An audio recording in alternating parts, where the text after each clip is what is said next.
మన inner peace YouTube ఛానల్లో మరణం లేని మీరు సెషన్స్లో ఈరోజు ఎపిసోడ్కి మీ అందరికీ స్వాగతం అండి. మనం లాస్ట్ ఎపిసోడ్లో ఊహాశక్తి గురించి మాట్లాడుకుంటూ ఉన్నాం. సో ఇమాజినేషన్ అంటే ఏంటి, కొన్ని అద్భుతమైన పదాలకు అర్థాలు ఎలా మారిపోతున్నాయి, విల్ పవర్ ఇచ్ఛాశక్తి అనేది గొప్పదా, ఊహాశక్తి గొప్పదా అన్న దాని గురించి కూడా మనం ఒక ఎగ్జాంపుల్తో చక్కగా డిస్కస్ చేసుకున్నాం. సో ఊహాశక్తే గొప్పది అని మీరు కూడా ఇప్పుడు ఒప్పుకుంటారు కదా. ఈ ఊహాశక్తి గురించి మనం ఇప్పుడు మరికొంత డిస్కస్ చేసుకుందాం. కొంతమందికి రాత్రిపూట ఒంటరిగా ఓ శ్మశానం వైపు నుంచి నడవాలంటే చచ్చేంత భయం కలుగుతూ ఉంటుంది. ఎప్పుడైనా బలవంతంగా అలా ఓ సమాధి పక్క నుంచి అర్ధరాత్రి వేళ అలా నడవాల్సి వస్తే వాళ్ళ తల లోపల చెక్కలిగిలి పుడుతున్నట్లుగా, ఒళ్ళు జలధరించినట్లుగా అనిపించవచ్చు. జుట్టు లేచి నిలబడవచ్చు, అరచేతుల్లో చెమటలు పట్టవచ్చు. జ్ఞానేంద్రియాల వల్ల కలిగే ప్రతి అనుభవము అత్యంత తీక్షణంగా ఉండవచ్చు. ప్రతి అనుభవము అతిశయోక్తిగా అనిపించవచ్చు. ఏ దెయ్యమైనా కనిపిస్తే ఒక్క ఎగిరి రివ్వున పారిపోవడానికి వీలుగా శరీరం చాలా చురుకుగా పనిచేస్తూ ఉంటుంది. చేసే పని మీద ఇష్టం లేని వాళ్లకు, బలవంతం మీద పనులు చేస్తున్న వాళ్లకు ఆ అచేతన మస్తిష్కం నుంచి, అంటే సబ్కాన్షియస్ మైండ్ నుంచి పనిని తప్పించుకునే యంత్రాంగం బయటికి వస్తూ ఉంటుందన్నమాట. సో మన ప్రమేయం ఏమీ లేకుండానే అన్కాన్షియస్గా జరిగే ఈ యంత్రాంగ చర్యలు ఒక్కోసారి భయంకరమైన ఫలితాలను సృష్టిస్తూ ఉంటాయి.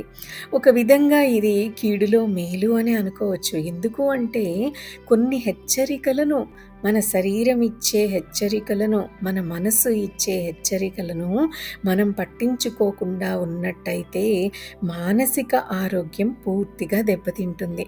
సో మన లోపల నుండి ఈ పనిని తప్పించుకునే యంత్రాంగం బయటపడుతున్నప్పుడు మనం దాన్ని యాక్సెప్ట్ చేసేయచ్చు. లేకపోతే మన మానసిక ఆరోగ్యమే దెబ్బతింటుంది. సో ఒక యథార్థ సంఘటనను ఇక్కడ రాంపా మనకి చెప్పదలుచుకున్నారు. ఇది ఆయన యొక్క ప్రత్యక్ష అనుభవం. సో ఈ ఎగ్జాంపుల్ని ఒక్కసారి చూద్దాం. సో ఈ సంఘటన ఏమిటి అన్నది ఒక్కసారి చూద్దాం. రాంపాకు తెలిసిన ఒక ఆయన ఎక్కువ నిలబడి పనిచేస్తూ ఉండేవారు. లెడ్జర్లలో లెక్కల్ని రాస్తూ ఉండటమే ఆయన చేస్తున్న ఉద్యోగం. సో ఇలాంటి పనిని కూర్చొని చేసే కంటే నిలబడి చేస్తేనే సుఖంగా ఉంటుంది. సో ఈయన పనిని చక్కగా నిర్వర్తించేవారు. కానీ ఈయనకు ఒక అర్థం లేని భయం ఉండేది. ఆ భయం ఏమిటి అంటే, తాను చేస్తున్న లెక్కల్లో ఎప్పుడో ఒక తప్పు జరగచ్చని, అప్పుడు అందరూ తనని కంపెనీలో తప్పుడు లెక్కలు రాసి డబ్బులను దొంగలించి మోసం చేస్తున్నట్టు నిందిస్తారేమోనని. నిజానికి ఈయన చాలా నిజాయితీగా, శ్రద్ధగా పనిచేసే స్వభావం గల మనిషి. నిజాయితీ మూర్తి భవించినట్లు ఉండేవారు. హోటల్లోని అగ్గిపుల్లను కూడా ఇంటికి తీసుకెళ్లేవారు కాదు. బస్సులో ఎవరైనా న్యూస్ పేపర్ చదివేసి వదిలేసి లేచిపోయినా ఆ పేపర్ని కూడా ముట్టుకునేవారు కాదు. తన నిజాయితీ గురించి యజమానికి తెలియదేమోనని అనుకుని విపరీతంగా దిగులు పడిపోతూ ఉండేవారు. సో ఇలా రకరకాల భయాలతో, దిగులతో ఆయన పనిచేస్తూ ఉండేవారు. ఇలా ఆయన అనేక సంవత్సరాల పాటు అంతులేని భయాన్ని తనలో నింపుకొని ఈయన పనిచేస్తూ గడిపారు. వేరే ఉద్యోగం చూసుకుంటే బాగుంటుందా అని తన భార్యతో చర్చలు జరిపారు. కానీ ఆమె వీల్లేదని ఖచ్చితంగా చెప్పేసింది. విధి లేక ఆ ఉద్యోగంలోనే కొనసాగుతూ ఉన్నారు. చివరికి ఈయన ఊహాశక్తి పనిచేయడం స్టార్ట్ అయింది. మొదట్లో ఈయనకి జీర్ణకోశంలో అల్సర్లు వచ్చాయి. జాగ్రత్తగా మందులు వాడి భోజన పద్ధతులను మార్చుకొని ఈ అల్సర్ను పోగొట్టుకోగలిగారు. మళ్ళీ తన డెస్క్ ముందు నిలబడి పనిచేయడం కొనసాగించసాగారు. ఒకరోజు ఉన్నట్టుండి ఓ అద్భుతమైన ఆలోచన అతనికి కలిగింది. తాను నుంచోలేకపోతే పని చెయ్యలేని పరిస్థితి వచ్చేస్తుంది కాబట్టి ఈ ఉద్యోగం నుంచి తప్పించుకోవచ్చు అని. కొన్ని వారాల్లోనే ఆయన పాదం మీద ఒక వ్రణం ఏర్పడింది. ఎలాగో నొప్పిని ఓర్చుకుంటూ, కుంటుకుంటూ వెళ్ళేవారు ఆఫీస్‌కి. కానీ చివరికి ఆ పుండు పెద్దదైపోయి ఈయన్ని పరుపు మీదకి నెట్టి సంపూర్ణ విశ్రాంతి స్థితికి తీసుకెళ్ళింది. ఈ విశ్రాంతి వల్ల పుండు మానిపోయి మళ్ళీ ఆఫీస్‌కి దారితీశాడు. అచేతనంలోని అంటే తన సబ్‌కాన్షియస్‌లోని మైండ్ మాత్రం ఈయన్ని తెగ వేధిస్తూ ఉండేది. ఆ సబ్‌కాన్షియస్ మైండ్‌లో బహుశా ఈ విధంగా ఆలోచనలు వచ్చి ఉండవచ్చు. హమ్మయ్య! ఈ కాలిపుండి వల్ల కొంతకాలం ఆ భయంకరమైన ఉద్యోగం నుంచి తప్పించుకున్నాను. ఈ డాక్టర్లు త్వరగానే ఈ కాలును బాగు చేసేసారే! ఇంతకన్నా పెద్ద జబ్బు తెచ్చుకుంటాను నేను అని. సో, కొన్ని నెలలు మామూలు దిగులుతోటే ఆయన పని చేసిన తరువాత ఇంకో పుండు అతడి కాలు మీద ఈసారి చీలమండలం మీద ఆ పుండు వచ్చేసింది. సో, పాదాన్ని ఏమాత్రం కదిలించలేని పరిస్థితి వచ్చేసింది. మళ్ళీ హాస్పిటల్‌లో చేరాడు. కురుపు పెద్దదై చివరికి ఆయనకి శస్త్రచికిత్స అవసరమైంది. అది జరిగాక మళ్ళీ ఉద్యోగంలోకి వెళ్ళాడు. ఉద్యోగం మీద ఆయనకి ద్వేషం ఎక్కువ కాసాగింది. మళ్ళీ ఇంకో అల్సరు. ఈసారి చీలమండకు, మోకాలికి మధ్యలో ఏ మందుకు, ఏ ఆపరేషన్‌కి ఇది లొంగలేదు.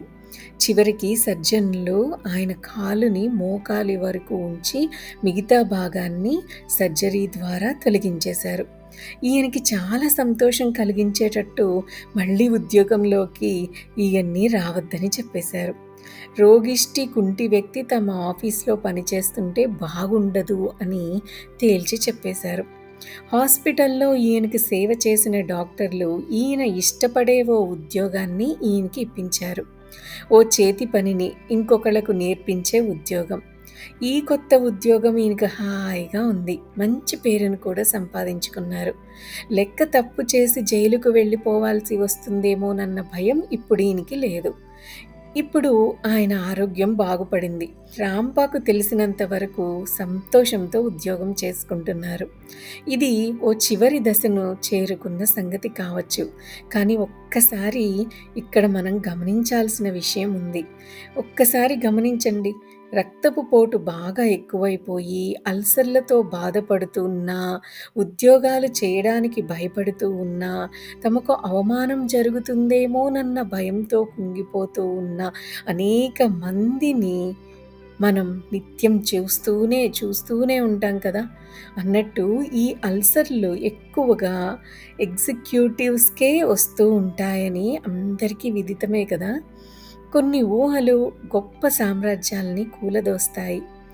ఇక్కడ ఈయన యొక్క ఊహ, ఈ ఉద్యోగం చేయడం నాకు ఇష్టం లేదు, నాకు విసుగొచ్చేస్తుంది, ఈ నుంచునే పరిస్థితి నుండి నేను తప్పుకుంటే ఈ ఉద్యోగం మారిపోవచ్చు అన్న ఆయన యొక్క ఊహ ఎంత పని చేసిందో చూశారు కదా! సో, కొన్ని ఊహలు గొప్ప సామ్రాజ్యాల్ని కూలదోస్తాయి.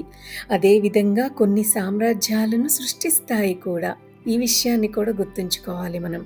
మన ఊహాశక్తి మీద ఓ పట్టును మనం సంపాదించగలిగితే మనకేం కావాలన్నా మనం ఈజీగా సంపాదించుకోగలుగుతాము. ఈ ఊహాశక్తి మనం శాసిస్తే పని చెయ్యదు. ఊహాశక్తి ఫలానా విధంగా పనిచేయాలని మనం నిర్దేశించాలంటే వీలు పడదు.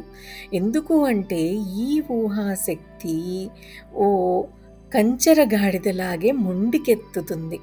కంచర గాడిదను మనం నడిపించవచ్చు, కానీ స్వారీ చేయడానికి మాత్రం కుదరదు కదా! ఈ ఊహాశక్తిని కూడా మనతో స్నేహంగా ఉన్న ఓ కంచర గాడిదను నడిపించవచ్చు. కానీ ఊహలతో స్వారీ చేయడం మాత్రం కుదిరే పని కాదు. ఎంతో సాధనతో, ఎంతో ఎంతో సాధనతో ఊహల మీద కొంత అదుపును మనం సాధించవచ్చు. ఊహల మీద అదుపును సాధించడానికి మనం ఏం చేయాలి?